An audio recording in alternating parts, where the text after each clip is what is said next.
This haunting CCTV footage at Wellesley Avenue reveals Libby Squire's final moments, but it also raises a multitude of unanswered questions. Where did she vanish to? And what unfolded in the hours that followed? Today, we delve into the mystery of Libby Squire.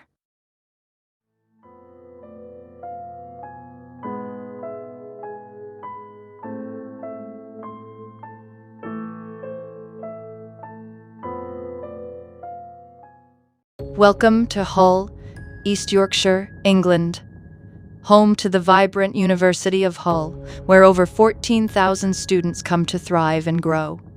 Amongst these students was the vivacious and talented 21-year-old Libby Squire, affectionately known as Libby.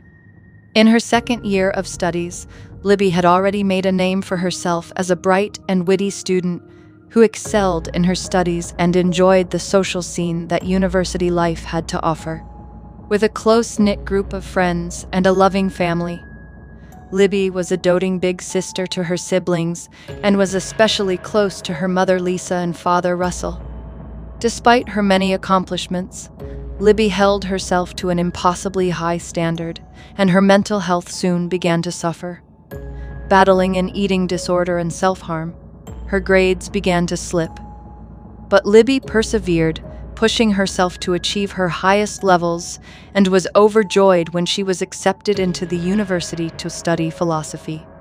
Her mother Lisa was worried about her daughter being so far away, but Libby was determined to make the most of her fresh start. After taking a gap year to travel to Paris, Libby was more than ready to move into the next phase of her life. In a strong relationship with her boyfriend of 3 years, Connor James Pye, Libby was always busy and had lots of plans already made for when she graduated. She wanted to go traveling with her housemates and hopefully move into journalism. University had brought out another side in her, and Connor said she was more confident and happy than ever. On January 31, 2019, at 8:30 p.m., Libby left her student accommodation on Wellesley Avenue with some friends to head to a nearby student house. The plan was to have some drinks, play some games, catch up, and then head out to a popular nearby club called the Welly, which was picked up by this CCTV footage. However, Libby was refused entry due to her level of intoxication, and her friends put her into a taxi to take her back home. But the next day, when her friends realized that she hadn't come home, they called the police right away. The investigation moved quickly, and the police were able to track down the taxi driver who had dropped her off at Wellesley Avenue. CCTV footage showed Libby walking on the roads nearby, and 2 passers-by stopped to try and help her when they found her lying in the snow. A group of students then saw her outside their house and invited her in to check that she was okay, but she carried on walking seemingly and aimlessly. What was she doing, and where was she headed to? The media quickly picked up on the story, and Libby was at the forefront of everybody's minds. The police were concerned, and her friends and family were worried sick. But despite their best efforts, Libby remained missing, and the search for her continued. The early morning was freezing, and an authority figure warned that Libby Squire may have been experiencing the early stages of hypothermia. The forensic officers from the homicide police spent the day combing the area where she was last seen, collecting items of interest as they continued their investigation into the missing 21-year-old student.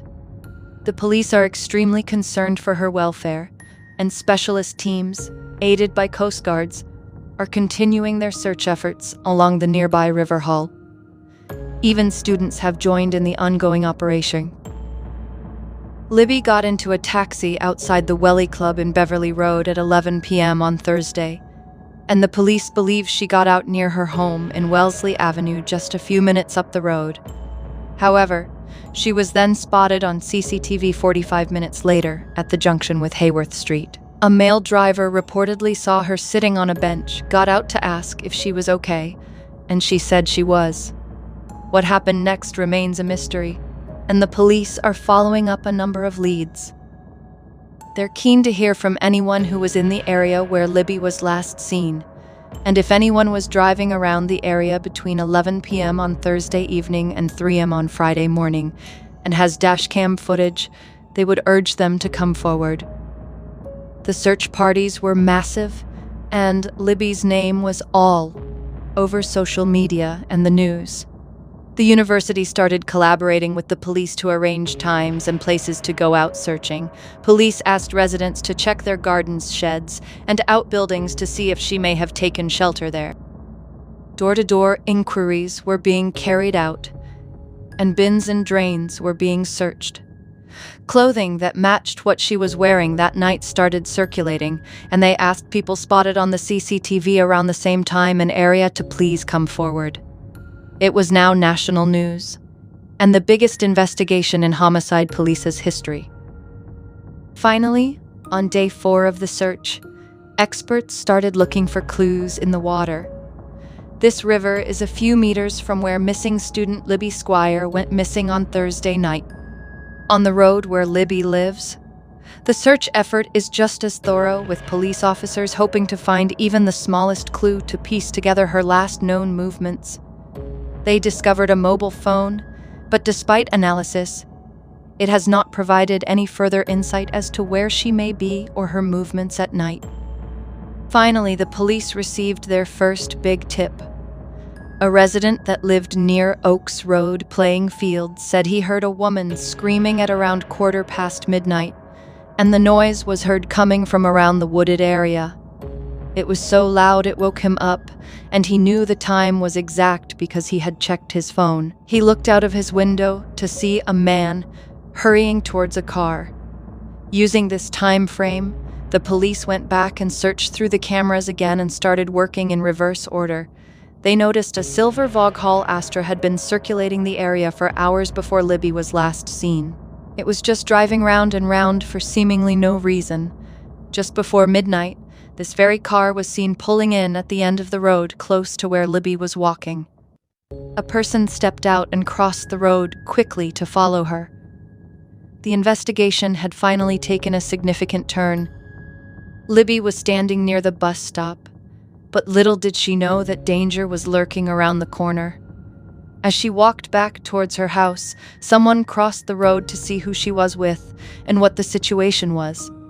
They stopped for a minute before crossing back over and talking to Libby.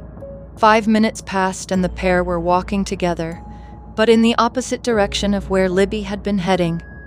It was a seemingly innocent encounter, but it would turn out to be the last time anyone saw Libby alive. The car pulled up and Libby got inside. Her watch was later found in the exact area where she disappeared, leading police to theorize that there was likely a point where the driver physically tried to coax her in or grabbed her arm to pull her in. It was a chilling thought, but the footage from that night was a vital piece of evidence that would ultimately lead to the arrest of Pawel Relowicz. Pawel Relowicz was a married father of 2 who worked as a butcher. He seemed like a hard-working man who enjoyed the gym, baking, and long walks with his family. But little did anyone know that he had been breaking into people's homes, peering through windows, and following women on the streets for almost 2 years. He had a sick obsession with watching couples have sex and exposing himself to women. He even broke into houses to steal underwear and leave used condoms around. Despite leaving fingerprints and DNA at the crime scenes, Pawel had no criminal record and a match to him was never made. But now, with Libby's disappearance and the subsequent investigation, police were able to link him to several other crimes. They had finally caught a very dangerous individual. It was a shocking revelation for the community, who had held vigils and searched tirelessly for Libby. But now, with Pawel in custody, they could finally start to heal and find closure. It was a tragic end to a young life, but justice had been served. Sources reveal that Pawel had a dark side from a young age. He admitted to being unable to control his urges and had a dangerous addiction to violent pornography. He would often lie to his wife about going for a run, only to prowl the streets looking for open windows to peek through or women to follow and expose himself to. But when Libby went missing, the police knew they had to investigate Pawel as a person of interest. They searched his house and vehicle, and while they found nothing in his home, his car was a different story. They discovered dirty underwear, sex toys, used condoms, and photographs of women taken without their consent. When questioned about Libby, Pawel denied knowing her, but CCTV footage proved otherwise. He eventually admitted to picking her up that night, but claimed he dropped her off at Oakfields and went home to watch pornography. The police knew there was more to the story, and after 7 weeks of searching, Libby's body was eventually found by a fishing boat in the Humber Estuary. The post-mortem examination revealed that she had been raped before being killed. Pawel was arrested and charged with 13 sexual offenses, but it wasn't until months later that he changed his plea to guilty on 9 counts. The police continued to investigate him, and after analyzing thousands of hours of footage, they found evidence that he had returned to the scene of the crime. Just hours after leaving Libby there, DNA tests also confirmed that Pawel's DNA was found on and inside Libby's body. He then changed his story, claiming that they had consensual sex before he left her there. The case was a heartbreaking tragedy for Libby's family and friends, but justice was finally served when Pawel was sentenced to prison. The truth was finally revealed, and justice was served for Libby Squire. After months of investigation, detectives had enough evidence to charge Pawel Relowicz with the rape and murder of the young student. The news was a relief for the public, who had been waiting for this moment for so long. At Libby's funeral, almost 300 people gathered to pay their respects to the young woman whose life was taken too soon. Relowicz's reaction to the charges was shocking. As he was read the charges in the police car via a translator, he started to laugh, appearing completely unfazed. Even his own mother defended him, claiming that he was a good boy who respected women. However, the evidence against him was overwhelming, and he was charged with the heinous crimes. The trial was delayed due to the pandemic, but when it finally began in January of 2021, the prosecution put forward a damning case against Relowicz. They portrayed him as a highly dangerous predator whose crimes had escalated to such a degree that he was willing to do anything to fulfill his sexual perversions. He saw women as objects and got a thrill out of frightening them. Libby was his target that night, and he knew instantly what he was going to do. The defense focused on the less than 10-minute window he would have had to commit the crime. But the prosecution argued that it was absolutely possible given the fact that Libby was probably unable to fight back and steady on her feet. And Relowicz was incredibly fit and determined in that moment to do what he ultimately did. The DNA evidence and CCTV spoke for itself, and the fact that he returned to the scene 2 hours later only added to the prosecution's case. After a difficult trial lasting 2 weeks, the jury found Relowicz guilty of both counts of murder and rape. He was later jailed for life with a minimum term of 27 years. The judge called the whole case unimaginatively harrowing and said that Libby did not stand a chance that night. The Squire family thanked everyone for their love and support over the last 2 years, and although they will never get Libby back, they are pleased that justice has been served. Relowicz's wife separated from him after his conviction, and Lisa remains committed to campaigning to change the laws around non-contact sex offenses. The police joined forces with the Squire family with a campaign that urged people to report what is considered low-level sex offenses. The case of Libby Squire was a tragedy, but it has brought attention to the importance of reporting sexual offenses and the need for harsher sentences for those who commit them. Lisa, a mother who lost her daughter to murder, has been fighting for justice and change. She even had a meeting with the then Prime Minister Boris Johnson, where she passionately argued that anyone convicted of murder should receive a whole life tariff. Lisa's determination was met with a disappointing response from Johnson, who claimed that there weren't enough prison spaces. But Lisa wasn't deterred. "Well, build more prisons," she said. "It's as simple as that." For Lisa, the fight for justice is personal. Anyone who goes out and takes a life should be given a whole life tariff. She declared, "In 27 years, Libby doesn't come back. I don't get my daughter back. My children don't get to have their sister back. We have a whole life sentence to live." In 2022, Lisa expressed her desire to meet with Pawel, the man who took her daughter's life. She didn't hate him but wanted information about her daughter's final moments.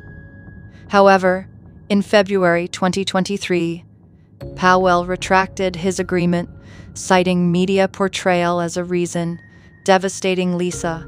Despite setbacks, Libby's family stays strong, focusing on changing laws and honoring her memory. But Lisa still feels the pain of her loss, with daily reminders of her daughter's absence.